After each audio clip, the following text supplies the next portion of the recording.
Straight Shift with the Car Chick, the podcast that's all about cars, buying, selling, fixing, and driving, and sometimes pretty fast if you're the car chick. Now, here she is.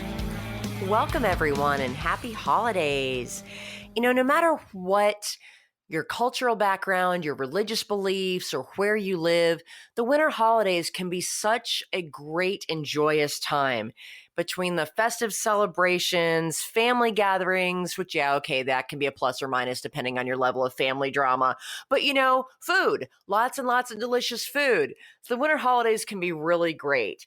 But unfortunately, they can also represent the most dangerous time of the year to be on the road. So today we're going to talk about the top 5 holiday driving dangers out there and how to avoid them. So let's just jump right into it. Number 1 is visibility. This time of year, the days are getting shorter, just in case you hadn't noticed. December 22nd is the winter solstice, or to some of us, we call it Yule, but it does represent the shortest day of the year. Between that and your numerous holiday party invitations, people are driving more at night during the holiday season than at any time of year. And you're like, no kidding, I'm sitting here in traffic. I know this. But most people don't realize the dangers specifically of driving at night. According to the National Safety Council, traffic death rates are 3 times greater at night than during the day. Okay, right, that makes sense. 90% of a driver's ability really depends on their vision, which can be greatly impaired after dark. One of the things that I have really noticed about this whole being over 40 thing, which, a whole other soapbox, but my night vision just isn't as good as it used to be. And I actually have a special set of contact lenses that I wear when I know I have to drive at night. And so, even if you have good vision, it's just more dangerous to drive at night because you have the less visibility. Your depth perception is different.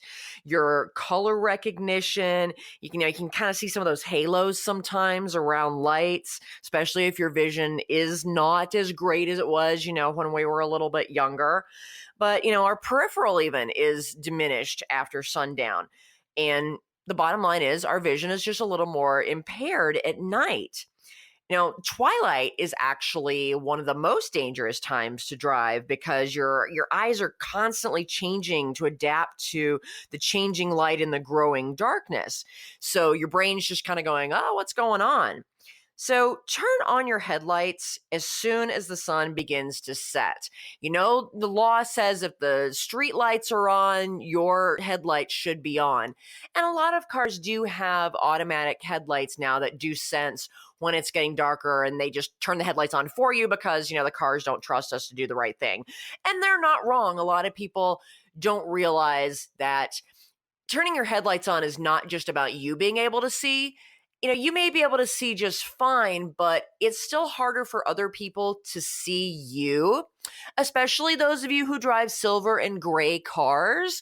Those are the hardest to see, especially at twilight. So turn your headlights on just as soon as it starts getting darker, which I don't know about you guys, but around here it seems to be happening at like 4:30. So, no matter how good your vision is, you just flat out can't see beyond your headlights in the dark. So you also want to maintain a speed that allows you to stop within that distance that you can see. So give yourself a little longer following distance when you are out on the roads, especially in stop and go traffic. And I know that can be difficult during commuting because, if you leave too much space, somebody will just cut in front of you anyway. But just be aware that, your stopping distances, while technically they're the same, your reaction times at night are not as good. So just give yourself a little bit more space. Also, you want to clean your headlights. We talked about that a little bit last time when we were talking about winterizing your car. But your headlights, your taillights, the inside and outside of your windows, keep those clean. Really be sure to wash off your windshield and all the windows around your car at least once a week, especially if you live somewhere where you're having inclement weather and the heavens are dropping snow and other junk onto our cars, because you really want to be able to maximize your ability to see. If your headlights are kind of cloudy, starting to turn yellow simply because of age, talk to your mechanic about getting a headlight restoration, or call your local, a good quality detail shop. A lot of those guys are trained and have the right equipment and the right solutions that can clean your headlights. And that lasts, it can last anywhere from, 3 months for a really crappy job up to a couple of years. But if you can get one that lasts at least a year, it's something that's worth doing, unless you can afford to just flat out replace those headlights. Because usually you can't just replace the plastic outside. You have to replace the whole darn thing because they're built as a module, and that can get expensive. But a good quality headlight restoration can really extend the quality of your headlights for a couple more years. And then, you just have it done again. So if you spend $100, $150, it's really worth it, so that you're getting the most out of your headlights in terms of seeing and being seen. So be aware, visibility is your number one thing. And during the holidays, that's kind of reduced. The second thing I want to talk about is fatigue. I don't know about you guys, but I'm fairly exhausted. I've been running around like a chicken with my head cut off. Of course, partly that's because this time of year, the end of the year is the crazy car buying season. So this is my busy time of the year. Think about accountants in April. This is kind of my April. And between that and all the holiday parties and, family obligations, not to mention, some good movies that happen to be coming out, I've really been burning the candle at both ends, and I'm exhausted. And I'm sure a lot of you are too. We can easily wear ourselves out with all the shopping and the decorating, which I didn't even bother to do this year, but it gets exhausting. And when you're tired, your reaction times are not as good. Your vision is not as good. And a lot of people are driving long distances to visit family and friends over the holidays. And between the road trips and just the general exhaustion, it increases your risk for getting into an accident. I know a lot of my friends and clients also have kids that are in college, and they may be coming home from the holidays, especially if they're, if they're on a quarter system. Maybe they just got done with final exams. I was on a quarter system back in college, and I remember, vaguely, because it was a long time ago, but I remember being exhausted because I had been up for an entire week studying and cramming and going through the exams. And it was just enough that I could drag my butt onto an airplane to go home for the holidays. But a lot of kids are going to be driving home, and they're going to be driving after having done exams and studying, or, end of term partying.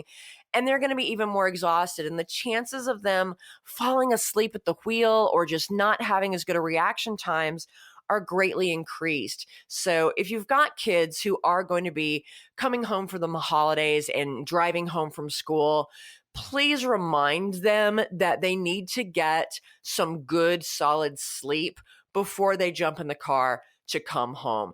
Even if they've got to take, a 2 or 3 hour nap after their last final before jumping in the car to head home so that you can do their laundry for them and they can eat your food.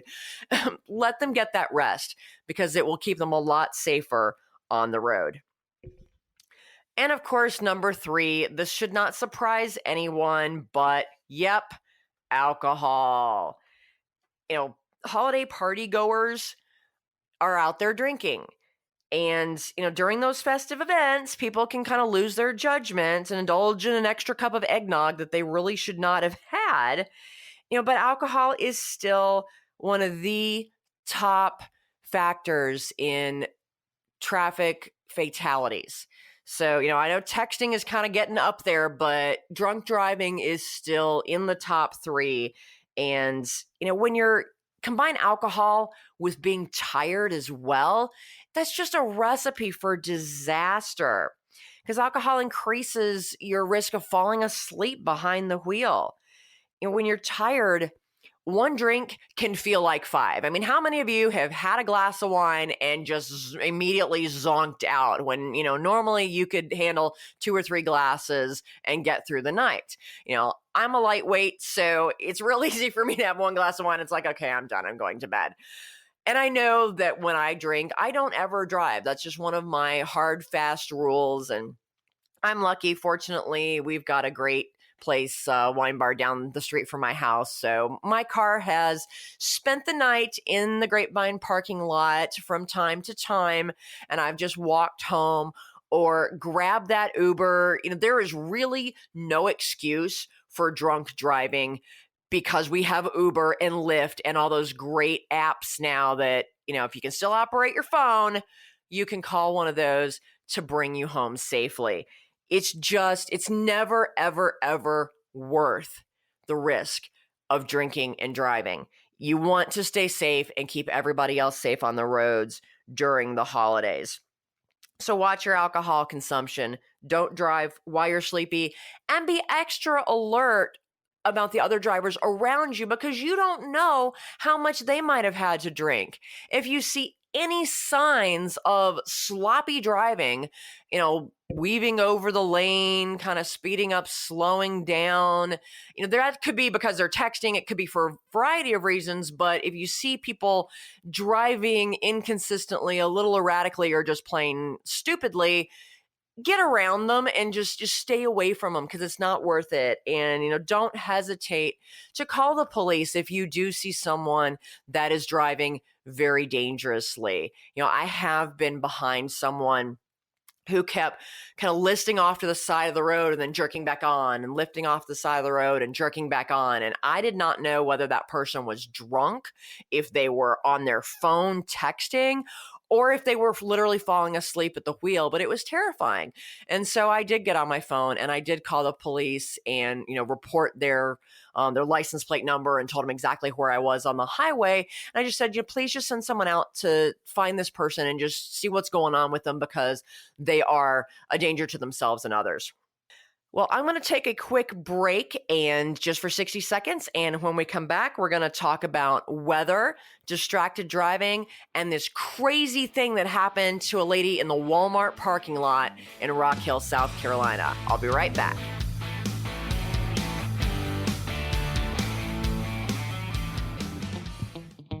Do you hate car shopping? Do you worry about being taken advantage of or about finding the right car at a fair price?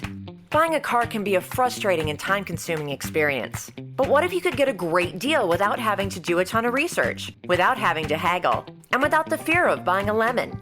You can. As your personal car shopper, the Car Chick will help you pick the perfect car based on your unique lifestyle, budget, and personality. She'll handle all of the legwork and negotiating for you. All you have to do is sign the papers and take the keys. It's that easy. To learn how the Car Chick can save you time, money, and hassle on your next car purchase, give us a call at 888-575-2138. That's 888-575-2138. Or visit us on the web at thecarchick.com. Ah, the Car Chick is back for more Straight Shift. Welcome back. We're talking about the top holiday driving dangers. We've talked about visibility because it's getting dark so early. We're spending more time driving at night, which is more dangerous. And we're also tired. So not only are we driving at night, we're trying desperately not to fall asleep. There might be drunks out there coming back from holiday parties. So it's a much more dangerous time of the year to be on the road. And I want to give you this information and some advice so that you can keep yourself and your family safer. Another obvious thing that increases the danger this time of year, depending on where in the country you live, or if you're making a road trip to go over the river and through the woods to grandmother's house, the weather can be a huge factor in your driving safety. Even in the South, we are likely to have some inclement weather. For us, inclement weather means, it's below 40 degrees and precipitating. Therefore, our roads are likely to get icy. We don't tend to get dumped on with snow like you guys do up north or somewhere, out west in the mountains. But we also don't have the equipment from the salt trucks and the road clearing equipment to even our own tires. We don't have snow tires down here. So, people that are driving up north, to Michigan and New York and Pennsylvania and Ohio to visit family for the holidays, be aware that your vehicle might not be properly equipped for the weather conditions that you were going to. So you've got a couple of options. You can either make sure that you have tires that are going to be able to handle the weather conditions you're going into, or you can rent something that has more appropriate tires on it. Just be sure to do that in advance, because the rental car companies very quickly run out of vehicles around the holidays for folks wanting to rent stuff so they don't have to drive their own cars. But just be aware that no matter where you live, watch out for that weather. The ice that we get down here in the South is actually in many ways more dangerous than the snow that we had when I was growing up in the North, in Cleveland and Milwaukee, because a lot of times you can't see the ice. There's a thing called black ice. And down here in the South, people don't necessarily know that term. Any of you that grew up in the North, especially in places like Wisconsin, you know what black ice is. It's where you get that layer of water on the black asphalt and it freezes to ice overnight, but there's not necessarily any snow or slush on top of it to give you any indication that that patch of road might be icy or slippery. You're just driving down the road and you think you're doing fine, and all of a sudden it's like, woo! It's like hitting a banana peel, and you hit it before you know what's going on, and you don't have time to react to it. So be aware that can happen, and it can happen. It doesn't have to be below freezing. The roads can start icing at 37 degrees. Now, Maggie, my little Mini Cooper, being a nicely German over-engineered vehicle, she starts beeping at me and flashing her temperature gauge and telling me, hello, it's 37 degrees outside. Things could be a little bit slippery. Please pay attention. So just be aware that at 37 degrees, the roads can get icy if there has been any sort of moisture and precipitation. It does not have to be a snowstorm or an ice storm for that to happen. And if you're, on back roads, those roads might not get cleared as easily or as quickly, or, heck, at all. So just be aware of what the weather conditions are. Make sure your car's in good shape. Make sure that you've had your battery checked. I know we talked about this last time with winterizing your car, but these are things that a lot of us that live in the South just don't think about on a regular basis, because winter is just sort of this thing that we talk about, and it happens once every 3 years, and, then it melts and we go home. It's fine. But keep some flares with you. Keep a flashlight in the car. Keep a blanket in your car just in case you have a breakdown. Because even if you have a good roadside assistance plan through AAA or through the auto manufacturers, this is their busy time of year too. And it may take them an hour or 2 hours or even 3 hours to get to you. And you want to be safe and warm in your car while you're waiting for the rescue team to arrive. Number 5, and this is really the number one cause of traffic accidents, no matter what time of year, but it's distracted drivers, AKA the idiots. You know who they are. You may have been one of those people at some point in time. We all, are guilty of being distracted while we're driving at some point. Nobody's perfect. We're human. And in this day and age where we are almost surgically attached to our cell phones, and there's so much going on in our lives, we don't take the time to just focus on one task at a time. We try and multitask, and it doesn't work. We try to do it. We think it works. It doesn't, but it especially doesn't work when you're driving. So watch out for the folks that are talking on their cell phones, that are chatting with all their family in the car, talking about the plans for the holidays, or arguing over something about the elf on the shelf, or they're singing along to, their Christmas carols and holiday tunes in the car, and paying more attention to those things than they are to their driving. According to the National Highway Traffic Safety Administration, drivers are, in fact, twice as likely to be distracted during the holiday season. And there is as much as a 23 times more likely to cause a traffic accident. 23 times more likely for traffic accidents. That's just ridiculous. It's scary. And it's not just on New Year's Eve when you got to watch out for the drunks. It's simply because people are even more distracted and even more stressed during the holiday season. You know, road rage kind of ties into this. You'd like to think that the holidays are a joyous time, but they are a really, really stressful time. A lot of people are trying to get things wrapped up for their jobs, or they're under a lot of pressure because they're trying to make sales by the end of the year. My poor car dealers are pulling their hair out right now, trying to make those sales. We're just running ourselves ragged. And when people are stressed and they're tired, they get really pissy. So road rage dramatically increases during the holidays. And this is a time where we should be being nicer to each other, taking that deep breath and just kind of sitting back and remembering what's important. But instead, we're honking our horns and we're yelling and screaming, and we're pissed because this person took your parking space that you were waiting for at the mall. And we just need to chill out. Don't make that aggressive lane change. Yield the right of way to somebody else, even if you don't think that they really have the right of way. You think that you have the right of way. Honestly, does it matter that much? Give some holiday cheer to another driver on the road and just chill out and put safety and, that holiday spirit ahead of trying to rush around and getting to where you're going. We just need to slow down, because slowing down, not just physically in terms of the speed that you're driving, but slowing down mentally and emotionally, and just not letting ourselves be so dang stressed. It's just the holidays. It really does not have to be that big of a deal. So I want to tell you guys about something that happened literally here in down the street from me in Rock Hill, South Carolina. And this is another danger that crops up even more during the holidays, because not only are we more active, but so are the criminals. They love the holiday season, because there's more stuff to steal and people are distracted, so they might forget to lock their car. But there was a woman at the Walmart. Of course, right? Because, everything crazy always happens at the Walmart. She was sitting in her car in the Walmart parking lot down in Rock Hill, South Carolina, which is just a few miles from me. And this truck or an SUV, some big vehicle, pulled into the space in front of her and turned on their brights and blinded her.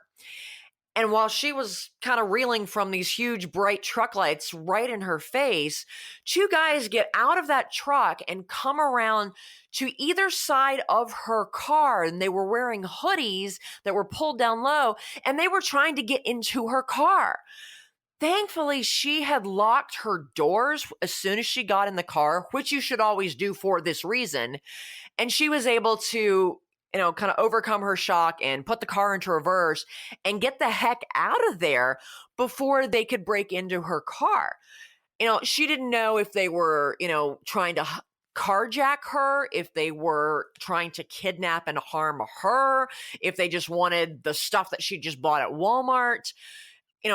Who knows? But this is something that the police have noticed, at least in this area, is happening more often.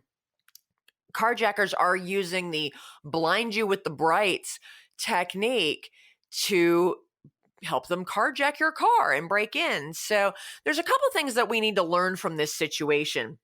And women tend to be more guilty of this than men. We go to the grocery store, we go to Walmart, we're running our errands. Then when we get in our car, we don't leave right away. We sit there and maybe, write something down in our checkbook, or make sure that our credit cards are in the right spot in our purse, or we look at our phone and check our messages before we start to drive off. And that can be really dangerous, because you're very vulnerable when you are sitting in your car in a parking lot. And the police will tell you, if you've ever been to a self-defense course that's done by police, they will tell you that one of the most dangerous places for women in particular is in a store parking lot. And that is where you are most likely to be harmed or abducted or carjacked because we're distracted. You're sitting in your car and you're thinking about other things, and you might not think to lock your doors right away. And that's an easy time for someone with ill intentions to get in your car. So here's what you need to do. Get in your car, lock the doors, drive away. That frees up a parking space for the other person that's been sitting there with their blinker on waiting for you going, come on, are you pulling out? Are you pulling out? Good grief. What are you doing, lady? It's courteous, but it's also for your safety. Just get in the car and drive off. If you do need to check your phone because you got a voicemail that might be from your kids, great. But be sure you lock those doors because you want to be safe. And remember to lock your doors when you're going into the store, because this is the time of year where criminals are wandering through the parking lots, looking in your windows going, oh, what did you buy? Hey, look, there's a new cell phone in there. Ooh, somebody got a new computer. They're more likely to break into your car. So if you are running around doing multiple errands, maybe you're doing some last minute holiday shopping, and you do have juicy, enticing looking presents sitting in the back of your car. If you have a sedan and you can lock everything in the trunk where nobody can see them, great. But a lot of people are driving SUVs and minivans, or, I've got a little hatchback Mini Cooper. You can see in the back of those, you can see all the tasty presents. So get a blanket. SUVs and stuff can come with one of these things. It's called a tonneau cover, very fancy name for this piece of fabric that covers your junk in the back of your car. Get one of those, just get a blanket, just throw something over the stuff, because if they can't see exactly what it is, that's going to deter them from taking the risk of breaking your window and stealing that stuff, because, they're thinking, ooh, television or computer or something really expensive that they can fence, and they'd be really disappointed to see that it's actually, groceries and kitty litter. So covering it up will deter criminals from choosing your car to break into around the holidays. So I hope this information has been helpful to you. I want to make sure that everyone is safe out there, whether it's from driving, from criminals breaking into their car, whatever, because it can be a dangerous time of year, and we want it to be joyous. So between the increased traffic, reduced visibility, exhaustion, alcohol consumption, and just general holiday craziness, don't have your holidays turned into tragedy. Stay safe on the roads, take the precautions, and just use good judgment and treat your fellow other crazy holiday running around people the same way that you would want to be treated, with courtesy and with joy and with love. Happy holidays, everyone. Be safe. The Straight Shift Podcast is copyright LeeAnn Shattuck, The Car Chick, 2017. All views expressed by guest and or co-hosts are those of the guest and or co-hosts, and not necessarily those of LeeAnn Shattuck or The Car Chick.